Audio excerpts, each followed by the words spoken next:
I was never the favorite child in the family.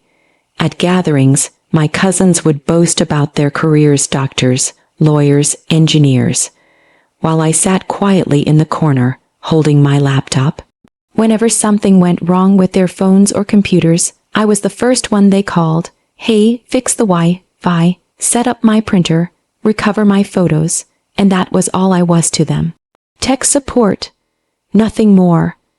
I remember once, at a family dinner, I tried to talk about an app I was building. It was something I had poured my heart into, spending nights without sleep. But before I could finish, my uncle laughed and said, "Beta, nobody gets rich from apps. Just be happy you can help us with our gadgets." Everyone else laughed too. My cousins smirked, one of them whispering, "He thinks he's a businessman, but he's just our free IT guy." It hurt, but I didn't argue. I swallowed my pride, packed my laptop, and smiled like it didn't matter. Deep inside, though, it burned. Every word, every laugh, carved itself into my memory. My parents weren't cruel, but even they underestimated me. To them, I was the quiet one, the boy who tinkered with wires and screens, someone who would never be as successful as the others. Whenever relatives visited, my mother proudly introduced my siblings. "This is Ollie, he's a doctor.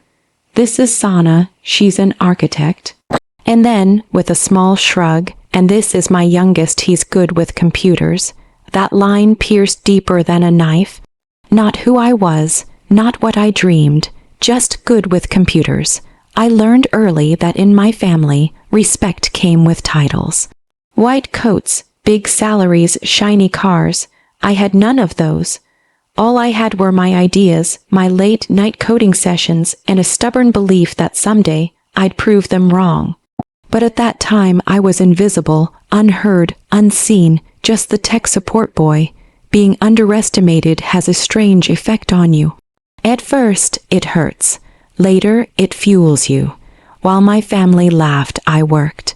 While they celebrated promotions and flashy job offers, I spent endless nights in my small room, eyes burning under the glow of a computer screen. No one noticed how I skipped meals, how I barely slept, how my fingers bled from typing and sketching out ideas on paper. I started small, designing apps, fixing software for strangers online, taking freelance projects that barely paid. But each project was a stepping stone. Each mistake taught me more than any degree could. My room turned into an office, my mind into a battlefield of codes, failures, and breakthroughs. There were times I wanted to quit, nights when a program would crash for the 100th time, and frustration would eat at me. I would hear my cousin's laughter in the back of my mind. "He's just our tech guy." That laughter became my enemy and strangely also my motivation. Years passed and my projects grew bigger. I built a software solution that caught the attention of investors overseas. One small deal led to another. Slowly my bank account, once almost empty, started to fill, but I told no one. Not a word. Family gatherings were the same. They still handed me their broken phones to fix. They still ignored me when discussing serious matters like business or investments. And I still played my role perfectly, smiling quietly, nodding, fixing their devices like I always did. But inside I was building something none of them could imagine, a fortune, a legacy. Every night, while they slept comfortably in their beds, I was negotiating contracts with people across the world. While they mocked me, I was signing deals worth millions, and while they thought I was just good with computers, I was becoming the owner of assets that would one day shake the ground beneath their arrogance. I built in silence, and silence became my greatest weapon.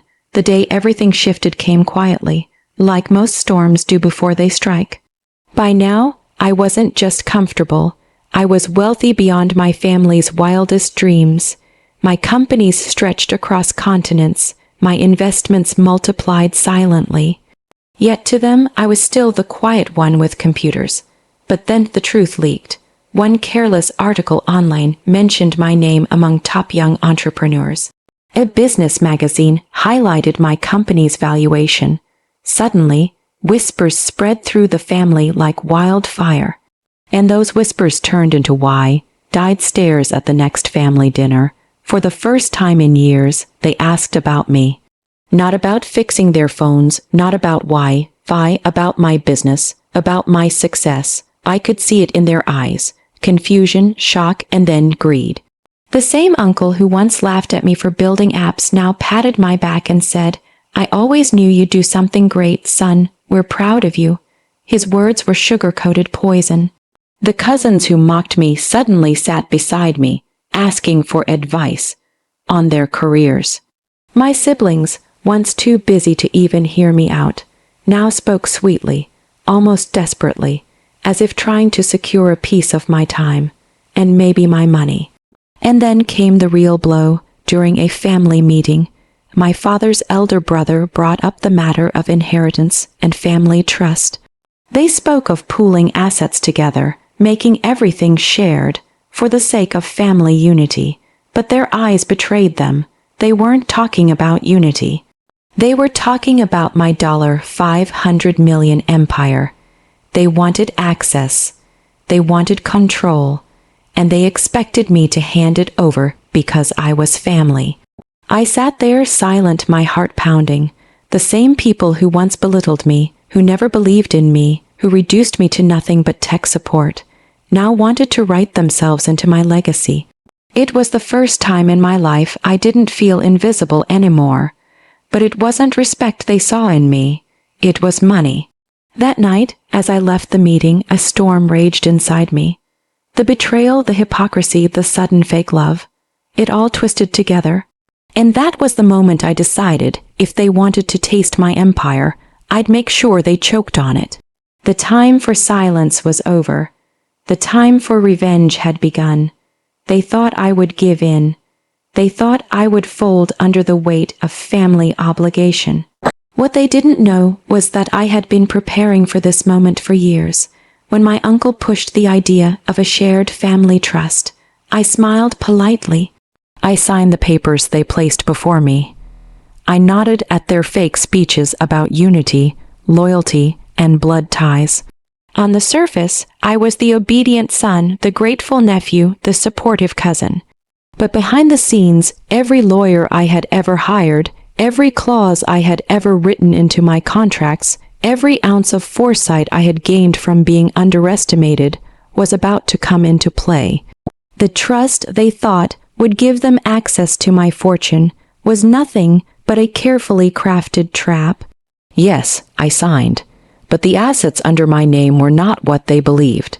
The companies, the patents, the investments, every single one of them was locked behind holding firms, registered across multiple countries, protected by ironclad legal walls. The trust contained nothing more than surface-level accounts, crumbs compared to the empire I had built. The day came when they tried to access the funds. Their smiles froze, their hands trembled. The lawyers explained the truth. The trust they had so desperately fought to control held only the properties and small savings accounts I had intentionally placed there. Barely a fraction of what they imagined. They looked at me in shock, betrayal dripping from their eyes. But I had only one thing to say. You always saw me as your tech support. You never cared who I really was, and now you'll never touch what I built. The silence that followed was heavier than years of mockery. My cousins stared at the floor. My uncles fumed but had no ground to stand on. My parents, who had once introduced me as just good with computers, looked at me with something new in their eyes. Not greed, not pity, but respect. I had won, and my revenge wasn't loud. It wasn't cruel. It was sweet because I hadn't destroyed them. I had only let them taste their own greed. They had reached for a fortune and ended up with nothing but scraps. As I walked away from that room, a quiet smile spread across my face. For the first time in my life, I was not the invisible one. I was not just tech support. I was the man who turned their laughter into silence, the man who built an empire in the shadows. the man they could never control, and that was my sweetest victory.